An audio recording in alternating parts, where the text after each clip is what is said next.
Lepas bit break kit ni, spek rim and tayar kena betul. Jangan pandai-pandai, rugi duit nanti. Assalamualaikum, salam sejahtera semua. Ramai panggil Sufi, namanya Sufi. Nama bengkel 33 Sport Rim Shop di Selayang, KL.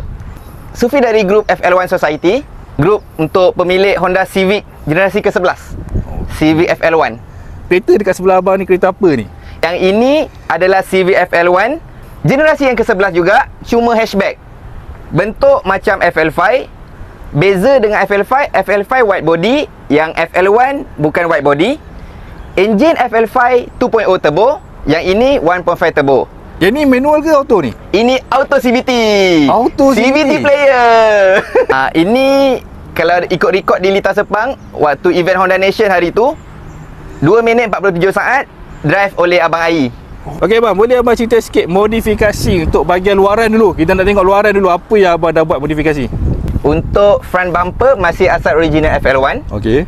Kita hanya tukar upper and lower grill yang kilat, gloss black. Kalau yang asal matte black, nak bagi dia nampak wow sikit. Untuk front lip kita gunakan OZK Thailand, tak silap namanya.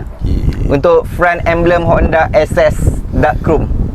Tapi pada punya lampu depan ni, dia ada beza ke dengan FE punya lampu depan ke sama? Sufi rasa FE dia tak ada cornering light kan? Tak ada? Okey, untuk Civic FL1 dia ada cornering light. Oh. Makna korang corner kanan ada lampu keluar belah kanan. Okey. Dia canggih sikit lah. Itu je lah beza, tak silap antara FE dan FL1. Rim Sufi gunakan Mugen MF10, spek 18 8.5 JJ, offset 35. Tayar lebar 235, tebal 40. Untuk suspension, Sufi gunakan BC Racing BR Series with pillow ball. Sufi set chamber depan negatif 1.6 untuk dapatkan daily use handling. Sebab ni comfort setup Okey. Yang track setup lain. Ini ilmu untuk semua ya. Untuk dapatkan comfort setup BC Racing BR Series with pillow ball, depan Sufi set chamber 1.6. Kemudian damper click. Ini ilmu untuk semua. Front damper click daripada soft habis, pusing soft habis, korang buang 10. Untuk depan. Belakang hatchback kan, kita nak handling dia sedap sikit.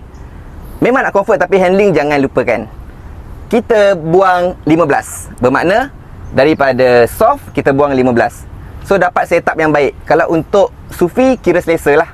Front in speed 6 spot. Kami dah kaji dekat Lita Sepang. Sufi punya driver, racer Abang Ai, dia memang main MSF, dia memang racer lah. Dia berpuas hati. Okey. Dia agak terkejut dengan kualiti in speed.